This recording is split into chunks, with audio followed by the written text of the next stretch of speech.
Hello everyone, Vita's A32 back with how to play today. We're looking at how to play this game, Gnaughty Gnomes, from Daniel Cannell and New Mill Industries. It's a 4-player trick-taking game. However, there is a variant for 2 players with dummy hands, which we won't get into. In the game, you get a bunch of stuff. You get these colored discs, blue and white. They are your gnomes. You get these hexes here, which are just thin stock, and they feature different mushrooms. And you're gonna lay them out like this in a 4, 5, 4 randomly. You don't want to have 3 of the same color in one group. If you do, you want to change it up, but 2 is fine. You have this card here. It's gonna tell you how many victory points things are worth and also the strength of each suit.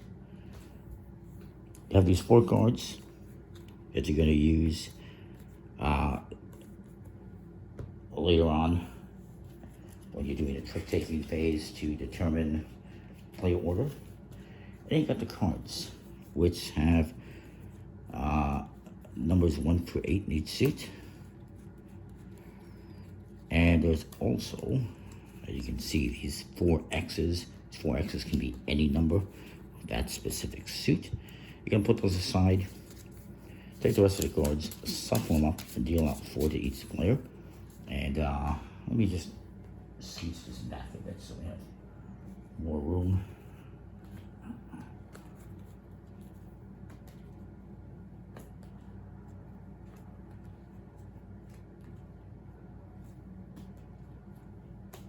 It's a trick-taking game. You're also going to take these 4 X cards, shuffle them up, and deal 1 to each player. You're going to be playing 8 tricks, so there's going to be 1 card left over. That card will be used only in the event of a tie in the score, in which then everyone reveals a card, and their strongest card, based on the strength, would win the game. And you're playing in partnerships, so you got the blue team and the white team. And the way it works is you just randomly choose a start player, and they can play a card. Maybe I start and I play as 7 purple. This is unlike most trick-taking games, it is a mayfall. That means you do not have to follow, so this next player can play purple. They don't have to. Maybe they choose to play red. Just 1, just to get rid of it. Let's say this player, they choose to play a 5 orange, and this person just decides to play a 3 purple. So then you're going to rank them with these cards based on the strength. Whoever is ranked number 1 gets a bonus point. You're going to write down points on a piece of paper to keep track of them, and whoever has the most points at the end of the game wins. So let's just say, who is the number 1 here? You're going to look at the strength. Currently, the black is the strongest suit, followed by orange, and then purple, and then red. So this is actually the strongest card, my partner. Second strongest, the highest purple, followed by this purple, and then the red. So then what we're going to do, automatically me and my partner get a point for having the strongest played card. So point out, the number 4 says you get to lead next, so whoever plays the lowest card gets to lead the next trick. And what's going to happen is, starting with my partner, he has to take one of his gnomes and put it, as indicated on the card, on the outer edge of one of these hexes. But it has to be one of the hexes of the colors that have been played. So we cannot, for instance, put on this black and white. The white one always goes in the middle, by the way. You can't put there because you can't put on the black. But they can go on an orange, purple, or red. So maybe they decide to go here, and they're going to get rid of this orange. You just flip it face down for now. Next highest was me, and I'm going to choose to go on this red one here. And actually, sorry, and for me, for number 2 and 3, you got to go in like a middle edge like that. And I'm going to use the red. I'll take that out of the equation. now it's my opponent's turns, and they basically have purple. So maybe they decide to go here. They can go on that because it's purple. And now, this brings us into scoring, extra scoring here. Whenever you have two different discs on one hex, these are both on this purple hex, we have a competition. And when there's, right now there's 1 and 1, there's a tie. That means that we're going to look at the strength of the purple, which is right here. It's 3 victory points, or how many points it's worth. And because it's tied, we're going to divide that in half and round down. So my opponents are going to get 1 point for getting a tie. Now this guy's going to go, and he's going to choose to go, maybe he chooses to go here, because he has to go kind of in the middle. Actually, he can go along any one of these lines, but he can go in the middle like that. Now that they have a 2 versus 1, they have the lead. That means they're going to get the full victory points. So they got 4 victory points, and we have 1 right now. So then, we're going to look at the cards here, and we're going to determine the strength of the cards for the next round. What we're going to do is we're going to look at which card was the highest valued card that was played and its value. In this case, the highest card played was this orange 5, and look here, 5, 6. That means we're going to swap these two. So the orange is now in the 5, 6 because it is a 5. Hopefully that makes sense. We're going to get rid of all these cards and move all of these.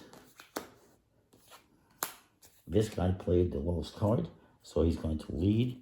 Maybe he leads with a black X, and he says that is a black 8. He wants to win this trick, so that's a black 8.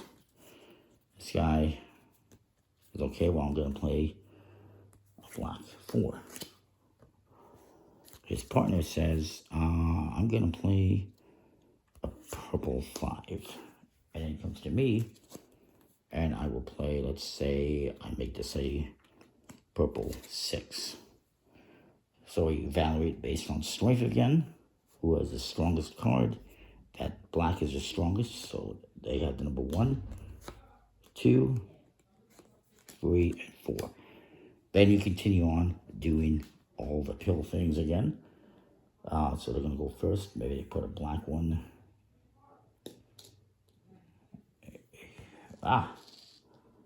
Maybe they put black here.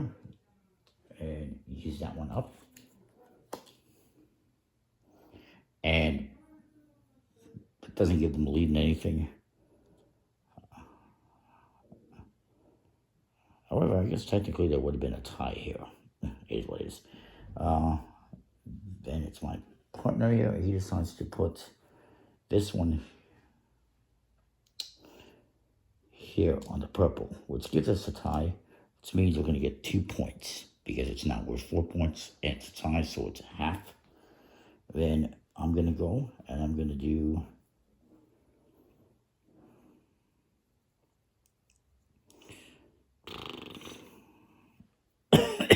let's say I decide to go here, which gives us a lead in this one, which technically I guess we already had, so it's going to give us another 2 points. I think we had like 6 points now. And then this guy's going to go, he has to do a black, so maybe he decides to do here, and this gives them the lead in this hexagon because this one is here, so they're going to get 5 points, and we would have gotten, for putting this one here, we would have had a tie, so we've gotten 2 points. There's a lot of points, a lot of scoring. You need to keep track of it on a piece of paper. Overall, it's a pretty interesting trick-taking game, unique with this whole board where you're going to be putting stuff on, scoring. You're going to have these all over the place eventually, and scoring points any which way. And you keep playing until you've played for 8 tricks, and that is the game. Whoever has the most points at the end wins. These are obviously going to sift around all the time. Like in this case, black was the strongest one. The highest black was I believe that was a 8. That means it's actually going to become the lowest one now. I don't recall for sure how you sift everything around, if you just swap them or if you sift everything over. Unfortunately. Let me just double check that actually.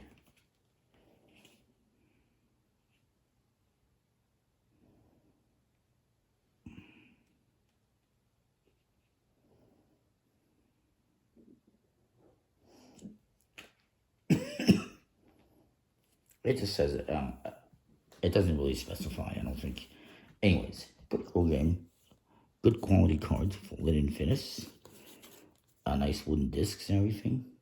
I like it. That is that. Comment, like, subscribe, what you think. We'll see you next time. Thanks for watching.